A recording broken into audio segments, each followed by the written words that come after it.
Oke, assalamualaikum warahmatullahi wabarakatuh. Bertemu kembali di pelajaran PAI kelas 6. Mari kita belajar lebih serius dari sebelumnya, ya nak ya. Mohon doakan, saya doakan kalian antum semua sehat selalu. Semoga antum menjadi anak yang soleh dan soleha. Semoga antum bisa meraih cita-cita yang antum inginkan, bisa menggapai cita-cita dengan baik, terutama dengan belajar serius. Nah, di pelajaran sebelumnya, Muallim sudah kirimkan, saya sudah kirimkan bacaan mengenai bab 6, memahami sikap toleransi dan simpati kepada sesama sebagai wujud dari pemahaman Quran surah Al-Kafirun. Apa bunyi surah Al-Kafirun? Nanti lantunkan di rumah ya. A'udzu billahi minasy syaithanir rajim. Bismillahirrahmanirrahim. Qul ya ayyuhal kafirun la a'budu ma ta'budun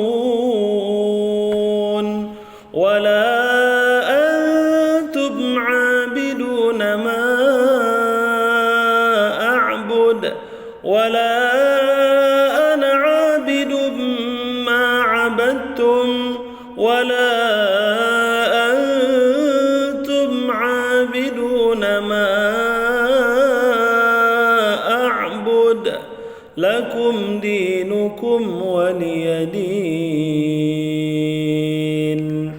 Nah, itu bunyi bacaan surah Al-Kafirun.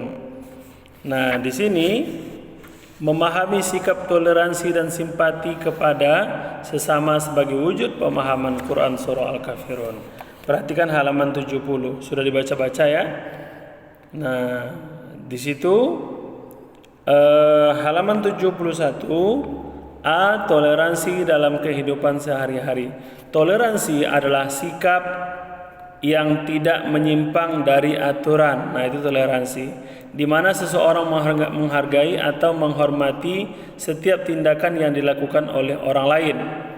Toleransi dalam kehidupan ini terbagi dalam dua bentuk. Pertama, toleransi sesama agama, yaitu toleransi yang dibolehkan baik dalam segi ibadah dan muamalah. Kedua, toleransi antara agama, yaitu toleransi yang hanya diperbolehkan dalam bentuk muamalah. Muamalah itu nak sosial, bisa berdagang, bisa berbisnis, yaitu toleransi yang dibolehkan antar agama. Sementara kalau yang dalam agama kita, agama Islam, toleransi yang sangat diperbolehkan dalam bidang ibadah dan muamalah, ya. Hanya diperbolehkan dalam bentuk muamalah atau sosial kemasyarakatan saja, bergaul, nah diperbolehkan. Toleransi bukan berarti membiarkan saudara kita melakukan kejahatan. Apabila ada saudara kita seiman yang melakukan kejahatan, kita wajib mengingatkannya dengan memberikan nasihat. Toleransi tidak diperbolehkan jika melanggar aturan agama. Toleransi bukanlah mengorbankan keyakinan kita karena suatu kebenaran, akan tetapi toleransi adalah menghargai perbedaan yang dilandasi sesuatu alasan, ya. Toleransi adalah menghargai perbedaan yang dilandasi suatu alasan. Antar pemeluk agama dilarang memaksakan kehendak kepada orang lain untuk memeluk agama mereka, sebagai firman Allah Subhanahu wa taala, la ikraha fid din qad tabayyana ar-rusydu minal ghayy faman yakfur bit-taghuti wa yu'min billahi faqad istamsaka bil urwatil wuthqa lam fisama laha wallahu sami'un alim. Al-Baqarah ayat 256. Artinya, tidak ada paksaan dalam menganut agama Islam. Sesungguhnya telah jelas perbedaan antara jalan yang benar dengan jalan yang sesat. Barang siapa ingkar kepada taghut dan beriman kepada Allah, maka sungguh dia telah berperang dia telah berpegang teguh pada tali yang sangat kuat yang tidak akan putus. Allah Maha mendengar, Maha mengetahui. Nah, jadi perhatikan bukunya halaman 72, baca bagus-bagus ya nak. Sekarang B, simpati dalam kehidupan sehari-hari. Nah, manusia adalah makhluk sosial yang tak bisa hidup sendiri. Kita butuh orang lain, ya, untuk sosial, untuk bergaul. Kita tak bisa hidup sendiri nak. Contoh, kita bermuamalah. Kita mau beli sabun, kita mau mandi, kita mau beli sabun. Kalau tidak ada orang yang jualan sabun, dari mana kita bisa dapatkan sabun? Kita mau jalan-jalan, mau pesan Grab, sementara sopir Grab tidak ada, mobilnya tidak ada. Kita sendiri yang hidup di dunia ini bisa? Tidak bisa. Makanya dulu Nabi Adam, waktu Allah sudah jadikan dia minta teman, ya, dia minta pasangan, dia minta seorang istri. Maka Allah kabulkan. Allah ambil dari tulang rusuknya yang sebelah kiri, jadilah seorang perempuan, ya ini istrinya Hawa. Nah, itu menunjukkan bahwa manusia itu tak bisa hidup sendiri.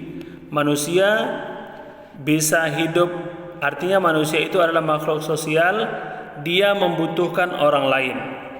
Ya, baca-baca di rumah. Terus apa sikap simpati yang kita bisa lakukan? Bisa jadi di lingkungan keluarga, sekolah, dan masyarakat. Apa yang bisa kita buat? Contoh di lingkungan keluarga, sikap simpati yang dilakukan dapat berupa membantu orang tua mencuci piring, membersihkan rumah, ataupun membereskan kamar mandi.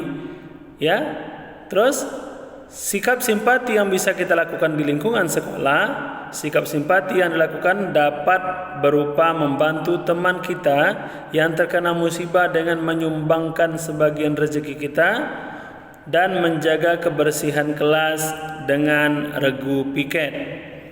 Lalu di lingkungan masyarakat, sikap yang dilakukan dapat berupa ikut dalam kerja bakti, ya, membersihkan lingkungan, bergotong royong, membangun musola, dan membantu tetangga yang sedang terkena musibah. Nah, itulah bentuk simpati yang bisa dilakukan dalam keluarga kita, di sekolah, dan di lingkungan bermasyarakat. Jadi silakan nak dibaca bagus-bagus. Mulai dari halaman 69 bab 6 memahami sikap toleransi dan simpati terhadap sesama sebagai wujud dari pemahaman Quran surah Al-Kafirun. Enak ya, dari video ini silahkan didengarkan bagus-bagus. Berikutnya Muallim akan berikan tugas. Semoga ilmu antum menjadi ilmu yang bermanfaat. Semoga kelak bisa membahagiakan orang tua kalian, dan semoga kalian bisa menjadi anak yang soleh dan soleha, menjadi permata dunia, penyejuk hati kedua orang tua. Oke, sampai jumpa hari ini. Kita lanjutkan lagi di pertemuan berikutnya. Wassalamualaikum warahmatullahi wabarakatuh.